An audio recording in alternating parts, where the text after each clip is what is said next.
రాష్ట్రంలో కూటమి ప్రభుత్వం ఏర్పాటయ్యి ఏడాది కాలం గడిచింది. అయితే ఏడాది కాలం ఏ విధంగా పాలన ఉందో దీనిపైన మనతో పాటు మాట్లాడడానికి బొబ్బిలి ఎమ్మెల్యే బేబీ నాని గారు మనతో పాటు ఉన్నారు. ఆయనతో మాట్లాడి మరిన్ని వివరాలు తెలుసుకునే ప్రయత్నం చేద్దాం. సార్ చెప్పండి సార్, ఎలా అనిపిస్తుంది? ఏంటి చూసుకుంటే సుమారుగా 1 year కాలం అయితే పూర్తిగా చేసుకునే పరిస్థితి కనిపిస్తున్నాయి. ఈ 1 yearలో మీ యొక్క బిగ్ అచీవ్మెంట్ ఏముంది?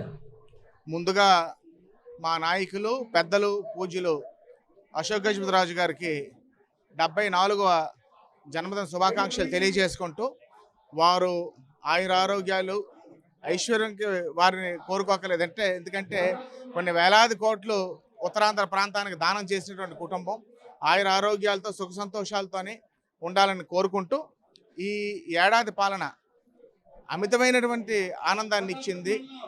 నిజంగా ఒక సభ్యత సఖ్యత ఉన్నటువంటి ఒక సామర్థ్యం ఉన్నటువంటి ఒక ముఖ్యమంత్రి ఈ రాష్ట్రాన్ని పరిపాలిస్తే ఎంత అధోగతిపాలు స్థాయికి చేర్చినటువంటి వైసీపీ గవర్నమెంట్ ఏదైతే ఉందో దాన్ని సరిదిద్దుకుంటూ వచ్చి పాలనని గాడిలో పెడుతూ నిధులు రప్పించుకోవడంలో అన్ని రకాలుగా కృషి చేస్తూ మరి ఇవాళ ఒక ఆదర్శ ప్రభుత్వంగా మన తెలుగుదేశం ఎన్డీఏ పార్టీ గవర్నమెంట్ నడుచుకుంటుందని మీకు అందరికీ కూడా మీ ద్వారా ప్రజలు తెలియజేసుకుంటున్నారు.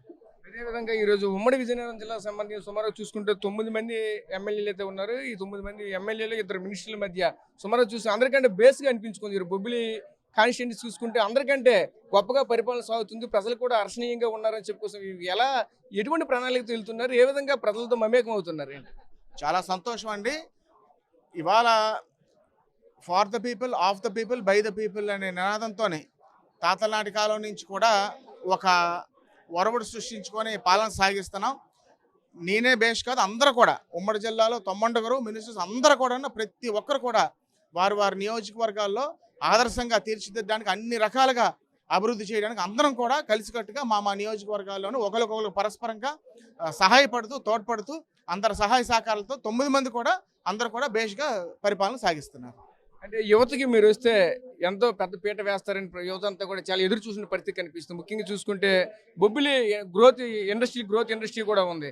ఈ ప్రాంతంలో కూడా ఎంతో మంది యువత అయితే ఎదురు చూసినటువంటి పరిస్థితి కనిపించింది. వీళ్ళ పట్ల ఎటువంటి ప్రణాళికతో ముందుకు వెళ్తున్నారు? 1 year కాలంలో యువత పట్ల ముఖ్యంగా నిరుద్యోగిని పారదోలడం లక్ష్యంగా ఎటువంటి ప్రణాళిక సిద్ధం చేసుకున్నారు? ఎంఎస్ఎంఈ పార్క్ అనేది ఆల్రెడీ రామభద్రపురం మండలం కొట్టక్కిలో శాంక్షన్ చేయించడం జరిగింది. దానికి ప్రత్యేకమైన చొరవ మన జిల్లా మంత్రి గారు కొండపల్లి శ్రీని గారు తీసుకున్నారు. అదేవిధంగా గ్రోత్ సెంటర్లో కూడా అనేకమైన ఇండస్ట్రీస్తో మాట్లాడుతున్నాం. అగ్రిబేస్డ్ ఇండస్ట్రీస్కి ఎక్కువ పెద్దపీట వేసి, ఎందుకంటే అటు రైతాంగానికి నిరుద్యోగ యువతకి ఇద్దరికి కూడా టెక్నికల్గా ఉపయోగపడే విధంగా అగ్రిబేస్డ్ ఇండస్ట్రీస్తో మాట్లాడుతున్నాం. అన్నీ కూడా కార్యరూపం దాల్చుతున్నాం. అవన్నీ కూడా అతి త్వరలోనే శుభవార్త నిరుద్యోగ యువతకి బొబ్బిలి విజయనగరం ప్రాంతాలకు ఇస్తామని మీకు తెలియజేసుకుంటున్నాను. మరో విషయం అంతా కూడా ఎక్కువగా రైతు ఆధారిత ప్రాంతం బొబ్బిలి ప్రాంతం అంతా కూడా రైతులు ఎక్కువగా ఉంటున్న పరిస్థితి కనిపిస్తుంది.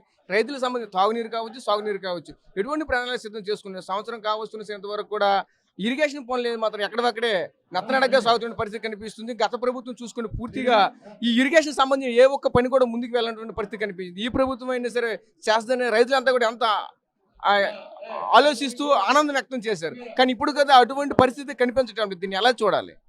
అది గత ప్రభుత్వం యొక్క వైఫల్యం. అది మాకు సంబంధం లేదు. మేము వచ్చాక అన్ని రకాలుగా ఒక ప్రణాళికాబద్ధంగా మేజర్ ఇరిగేషన్ ప్రాజెక్ట్స్ అవనండి, మైనర్ ఇరిగేషన్ ప్రాజెక్ట్స్ అవనండి, రైతుకి సారవా పంట అవనివ్వండి, దాల్వా పంటకి ఇబ్బంది లేకుండా ఆయన కార్యరూపం దాలుస్తున్నాం. అందులో ఏమాత్రం అది వాస్తవం కాదు. అన్ని కూడా దీర్ఘకాలిక ప్రయోజనాలు రైతులకు ఉపయోగపడిన కూడా మేము శాంక్షన్ చేసి జిల్లా రైతాంగాన్ని ఆదుకుంటామని మీకు తెలియజేసుకుంటాం. Thank you sir. సో చూసాం కదా, ఇదంతా కూడా హర్షం వ్యక్తం చేస్తున్న పరిస్థితి కనిపిస్తుంది. ముఖ్యంగా చూసుకుంటే బొబ్బిలి నియోజకవర్గానికి సంబంధించినటువంటి ఎమ్మెల్యే బేబీ నాని అయితే మాత్రం ఖచ్చితంగా ప్రజలకైతే మాత్రం మా వంతు మేము ఎంతగానో కృషి చేస్తున్నాము, ప్రతి ఒక్కరు కూడా హర్షణీయంగా ఉన్నారంటూ చెప్పుకొస్తున్న పరిస్థితి కనిపిస్తుంది. అదేవిధంగా ముఖ్యంగా చూసుకున్న రైతుకి అలాగే యువతకి పెద్ద పీట అయితే మేమైతే వేస్తున్నాము. ఇక్కడ ఉన్నటువంటి అపోజిషన్ పార్టీలు అయితే మాత్రం పలువురు 10 రకాలుగా అయితే మాట్లాడుతుంటారు. అవి కూడా ప్రజలైతే పట్టించుకోవద్దని కూడా ప్రజలు సూచిస్తున్న పరిస్థితి కనిపిస్తుంది. ప్రస్తుతం ఇది బొబ్బిలి నియోజకవర్గంలో తాజా పరిస్థితి. Camera person Naidu Rajesh, RTV Vizianagaram నుంచి. ఇండియా పాకిస్తాన్ తాజా అప్డేట్స్ కోసం డౌన్లోడ్ చేసుకోండి RTV లైవ్ యాప్.